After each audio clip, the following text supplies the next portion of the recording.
اور انہوں نے پوچھا ہے کہ جناب مندسو میں کدو پاکستان آنا ہے، اور تمام لیڈرز کے سے انہوں نے ایک ہی سوال کا جواب مانگا ہے کہ مجھے آپ اپنے سیاسی سوجھ بوجھ کے اعتبار سے مجھے کوئی تاریخ سجیسٹ کریں جو میرے وطن واپس آنے کے لیے قریب ترین ہو اور مؤثر ترین ہو، اور میں واپس آ کر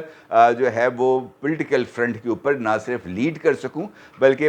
جو پاکستان مسلم لیگ نون ہے اس کو الیکشنز بھی جتوانے میں کوئی رول پلے کر سکوں۔ انہوں نے مختلف پارٹی لیڈر سے نہ صرف خود رابطہ کیا ہے بلکہ ان سے کہا ہے کہ جہاں تسی لندن آ رہے ہو اپنے جو آپ کے دوست احباب ہیں مسلم لیگ نون سے جن کا تعلق ہے ان سے اس کی ٹینٹیٹیو ڈیٹ کے حوالے سے ذرا صلاح و مشورہ کرتے ہوئے لندن آئیں۔ دوسری امپورٹنٹ ڈیولپمنٹ وہ بھی لندن سے آئی ہے، وہ بھی نواز شریف صاحب کی طرف سے آئی ہے، اور اس کے اندر بھی نواز شریف صاحب نے اپنی پارٹی کی مرکزی قیادت سے کو ہدایت کی ہے کہ میری وطن واپسی کے لیے کون سا شہر سوٹیبل ہو سکتا ہے، وہ کراچی ہوگا، وہ اسلام آباد ہوگا، وہ لاہور ہوگا۔ اور دوسرا انہوں نے یہ پوچھا ہے کہ میرے استقبال کے لیے آپ کے پاس کیا پلان ہے، اور کیا ہم 10 لاکھ لوگوں کو میرے استقبال کے لیے متعلقہ شہروں میں نکال سکتے ہیں، اور اگر ایسا ممکن ہے تو یہ کب تک ہو سکتا ہے، ورکرز کو موبلائز کرنے کے لیے آپ کو کتنا وقت درکار ہے، میری استقبالیہ مہم چلانے کے لیے آپ کے پاس کتنا ٹائم فریم آپ کو ریکوائرڈ ہے، وہ بتایا جائے تاکہ اس کے مطابق جو ہے وہ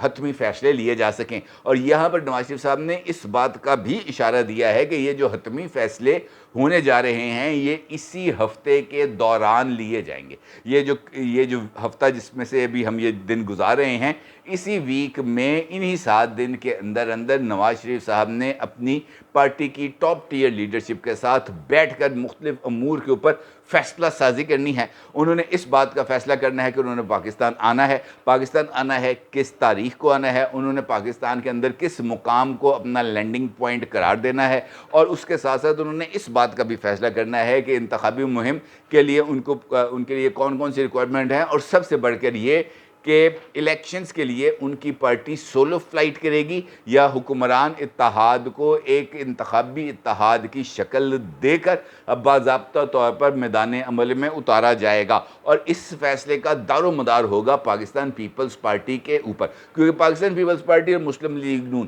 بظاہر تو اس حکمران اتحاد میں موجود ہے، لیکن کچھ اس طرح کے اشارے مل رہے ہیں جیسے پیپلز پارٹی اب اس جہاز سے اترنے کی تیاری کر رہی ہے، کیونکہ یہ جہاز تو اب لنگر انداز ہونے ہی جا رہا ہے۔ اور پیپلز پارٹی کا یہ خیال ہے، ان کا یہ ماننا ہے کہ اگر ہم تھوڑا سا 1 آدھ مہینہ پہلے یا بجٹ کی منظوری کے فوری بعد حکمران اتحاد سے باہر نکل جائیں گے تو شاید ہمیں فیس سیونگ مل جائے گی۔ میرا یہ ماننا ہے کہ چاہے آپ 1 مہینہ پہلے اترے حکمران اتحاد کے جہاز سے یا مقررہ مدت تک ہی اترے حکمران اتحاد کے جہاز سے، فرق کوئی نہیں پڑنے لگا۔ جو خامیاں کوتاہیاں اس نواز شریف صاحب کی جماعت کے حصے میں آنی ہیں، جو جسے ہم کہہ سکتے ہیں جو ان کو اپنے فیصلوں کا خمیازہ بھگتنا پڑنا ہے، ویسا ہی خمیازہ دیگر حکمران اتحاد کی جماعتوں کو بھگتنا پڑنا ہے۔ یہ نہیں ہو سکتا کہ آپ جو کہ وہ کہتے ہیں نا میٹھا ہپ ہپ اور کڑوا تھو تھو، اس طریقے سے یہ نظام چلنے والا نہیں ہے۔ لہٰذا پیپلز پارٹی کی طرف سے اگرچہ اس وقت سر توڑ کوششیں کی جا رہی ہیں، نجم سیٹھی کو پی سی بی سے نکلوانے کا کریڈٹ لیا ہے پیپلز پارٹی نے، اس کے ساتھ ساتھ یہ جو 25 ارب روپے سیلاب زدگان کے پینڈنگ تھے، اسحاق ڈار صاحب نے اس بات کا اعلان کیا کہ جناب یہ میں آپ کو 25 ارب روپے دینے کے لیے تیار ہوں، اور پھر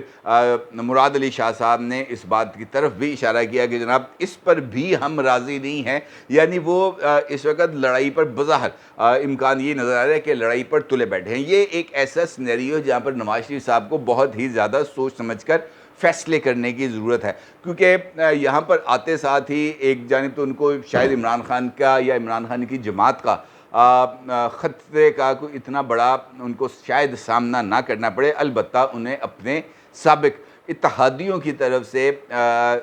کسی طرح کی ریزنمنٹ کا سامنا کرنا پڑ سکتا ہے، اور اس کو انہوں نے کس طرح اوائڈ کرنا ہے، یہ ان کے لیے سب سے زیادہ امپورٹنس کی بات ہے۔ دوسرا امپورٹنٹ پہلو اس معاملے میں یہ ہے کہ نواز شریف صاحب کی وطن واپسی کیا پاکستان کے اندر سیاسی ایک نئے سیاسی بحران کا سبب بنے گی یا سیاسی استحکام کا سبب بنے گی. یہ بھی ایک بہت امپورٹنٹ فیصلہ ہے جس کا نواز شریف صاحب نے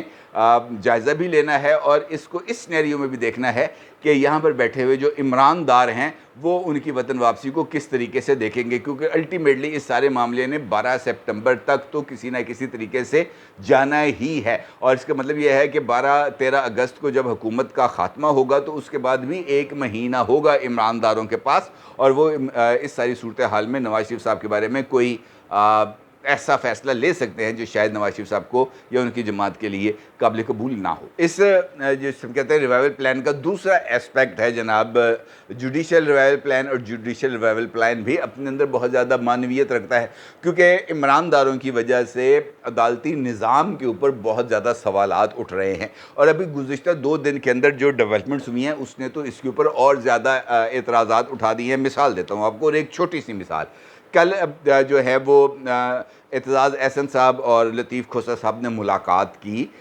chief justice of Pakistan mister justice Umar Ata Bandial صاحب سے, اور اس کے بعد ان کا یہ کہنا ہے کہ ہم نے فوجی عدالتوں کے حوالے سے چیف جسٹس صاحب سے بات کی اور ہم نے ان سے یہ درخواست کی کہ جناب اس مقدمے کو جلد از جلد سماعت کے لیے فکس کیا جائے کیونکہ تاخیر کا ہم متحمل نہیں ہو سکتے. اس کے بعد ایک کیمپین کا آغاز ہوتا ہے سوشل میڈیا پر جس کے اندر یہ بات کہی جاتی ہے کہ اس مقدمے کی جو سماعت ہے وہ کون کرے گا. کچھ لوگوں کا یہ خیال ہے کہ اس کے اندر بھی کوئی ہم خیال بینچ بنے گا 5 رکنی یا 7 رکنی جس میں ڈومینیٹ کریں گے تمام کے تمام ہم خیال, اور 1-2 جو ہے نظر بٹو اس کے اندر شامل کر لیے جائیں گے جو اختلافی نوٹ دیں گے, اور یہ جو ہم خیال ہیں یہ نظر بد سے محفوظ رہ جائیں گے اکثریت میں ہونے کی وجہ سے. آج اس پر ایک ڈیولپمنٹ آئی ہے. صابر شاکر صاحب عمران خان صاحب کے بڑے قریبی ہیں, بڑے اچھے جرنلسٹ بھی ہیں, بڑے زبردست یوٹیوبر ہیں. انہوں نے ایک ٹویٹ کیا اور انہوں نے اس ٹویٹ میں انفیکٹ غریدہ فاروقی صاحبہ کے ایک ٹویٹ کا جواب دیا, اور اس ٹویٹ کے اندر صابر شاکر صاحب نے اس بات کا انکشاف کیا کہ یہ جو اعتزاز احسن صاحب کی اور جواد خواجہ صاحب کی یہ جو رٹ پٹیشن ہے اس کی سماعت فل کورٹ کرے. انہوں نے اس بات کا ذکر کیا کہ جناب یہ فل کورٹ اگر کرے تو فل کورٹ کرے گا تو پھر اس میں کیا مسئلہ ہے. بھائی جب فل کورٹ پورا ملک چیختا رہ گیا فل کورٹ بناؤ فل کورٹ بناؤ, اس وقت تو فل کورٹ بنایا نہیں. یہ فوجی عدالتوں کے معاملے پر فل کورٹ بنانے کا کیا چکر ہے؟ یہ کوئی نئی سائنس اس کے اندر لڑائی جاری تھی, اور شاید یہی وجہ ہے کہ یہ جو کچھ بھنک ہے وہ شاید کسی جگہ پر آئی اور اس کے نتیجے میں یہ جو آج کی ڈیولپمنٹ ہے وہ ہوئی. ہوتا کچھ یوں ہے کہ آج وزارت قانون ایک اچانک ایک سمری تیار کرتی ہے جس کے اندر یہ بات کہی جاتی ہے کہ جناب فلاں تاریخ کو یعنی 12 یا 13 سپٹمبر کو معزز چیف جسٹس عمر عطاب بندیال صاحب نے ریٹائر ہونا ہے, اور ان کے بعد سینئر موسٹ جج ہیں جسٹس قاضی فائز عیسیٰ صاحب, لہٰذا ان کی تقرری کا نوٹیفیکیشن جاری کیا جائے. اور یہ بڑا انپریسیڈنٹڈ ہے کہ 3 مہینے پہلے جو اپ کمنگ چیف جسٹس ہیں ان کی تقرری کا نوٹیفیکیشن جاری کیا جائے. اب اس کا مطلب یہ ہے کہ 3 مہینے پہلے یہ نوٹیفیکیشن جاری کرنا اس بات کی طرف اشارہ کر رہا ہے کہ یہ جو ہمارا ایوان اقتدار ہے, اصل ایوان اقتدار, اس کا شاید بندیال کورٹس کے اوپر اعتماد نہیں ہے, اور وہ یہ پیغام دینا چاہتے ہیں بندیال صاحب کو یا دیگر ہم خیالوں کو کہ جناب آپ نے جتنی بھی آت مچانی ہے, جتنی بھی انی پانی ہو پالو, اس کے بعد دیکھی جائے گی, ہم چیزوں کو سنبھال لیں گے, ان آرڈر کر لیں گے. یا تو یہ ایک پیغام دینا مقصود ہے. اس حوالے سے مختلف لوگوں نے کچھ مختلف آراء بھی دی ہیں. حکومتی حلقوں نے اس حوالے سے اس میں اگر یہ بات کسی حکومتی جو ہیں وزراء ان میں سے کسی ایک سے بات ہوئی اور ان کا یہ ماننا ہے, یہ رائے ہے ان کی کہ اس فیصلے کی یعنی 3 مہینے پہلے یہ اعلان کرنے کی کہ ظالموں قاضی آ رہا ہے, وجہ یہ بنتی ہے کہ چیف جسٹس عمر عطاب بندیال صاحب کا رویہ. پوچھا گیا جناب رویے سے آپ کی کیا مراد ہے؟ انہوں نے کہا جناب باقی چیزیں تو اپنی جگہ پر, ایک چھوٹی سی مثال دیتے ہیں. میں نے کہا جی بتائیں. انہوں نے کہا جناب آج سے تقریباً 3.5-4 مہینے پہلے حکومت کی طرف سے ایک فیصلہ کیا گیا کہ عمران خان صاحب کے دور میں جسٹس قاضی فائز عیسیٰ صاحب کے خلاف جو کیوریٹو ریویو فائل کیا گیا تھا اس کیوریٹو ریویو کو واپس لے لیا جائے. آلدو کہ وہ کیوریٹو ریویو کی اپلیکیشن ابھی تک فکس ہی نہیں ہوئی کسی بھی بینچ کے سامنے. یعنی ابھی تک عمران خان صاحب کے دور کے اندر کیوریٹو ریویو کی درخواست کو باضابطہ طور پر ایڈمٹ ہی نہیں کیا گیا، اور 1 سال گزر گیا۔ اس 1 سال کے بعد جو موجودہ حکومت ہے اس نے کہا جناب یہ جو درخواست آئی تھی ہم اس درخواست کو واپس لینا چاہتے ہیں۔ پھر اس درخواست کے اوپر چیمبر سماعت ہوئی آج سے 4 مہینے پہلے۔ معزز چیف جسٹس صاحب نے اپنے چیمبر کے اندر اس معاملے کی سماعت کی، اور سماعت کرنے کے بعد انہوں نے یہ جو کہا کہ جناب اس کیس کا فیصلہ محفوظ کر لیا گیا ہے، اس کا جاری کر دیا جائے گا۔ 4 مہینے ہو گئے، ٹھیک ہے جی۔ یہ 4 مہینوں کے اندر کیوریٹو ریویو کی درخواست کے اوپر جو فیصلہ ہے وہ نہیں دیا جا سکا۔ وہ فیصلہ یہ ہے جس کے اندر صرف 2 سطریں لکھنی ہیں کہ چونکہ کمپیٹنٹ اتھارٹی نے یہ ریفرنس واپس لے لیا ہے لہٰذا اس کو خارج کیا جاتا ہے۔ یہ ایک قانونی سی بات ہے، اتنی سی درخواست، اتنی سی سطریں لکھنی ہیں۔ لیکن اس چکر کے اندر کہ وہ پینڈنگ ہے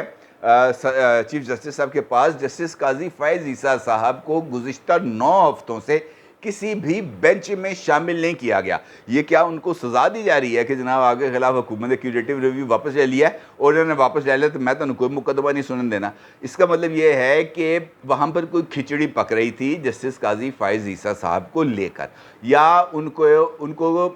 یہ پیغام دینا مقصود تھا کہ آپ بھی ہم خیال ہو جائیں ورنہ آپ کو کسی نہ کسی طریقے سے دیش نکالنا مل سکتا ہے۔ اب حکومت نے یا اصل حکومت نے نہ صرف اس بات کو بھانپ لیا بلکہ ان کے راستے میں رکاوٹ بھی کھڑی کر دی۔ یہ نوٹیفیکیشن جاری کر کے جسٹس قاضی فائز عیسیٰ صاحب اگلے چیف جسٹس ہوں گے۔ اب وہ جو لوگ چائے کا کپ پہ بیٹھے ہوئے تھے آج سارا دن کی عدالتی کارروائی کے بعد، وہ اب منہ دیکھتے رہ گئے، اور ان کے پاس اب کہنے کو کچھ نہیں بچا ماں سوائے اس کے کہ وہ بھی 9 مئی کے واقعات کی طرح کچھ ایک ایسی چیز پلان کریں گے جس سے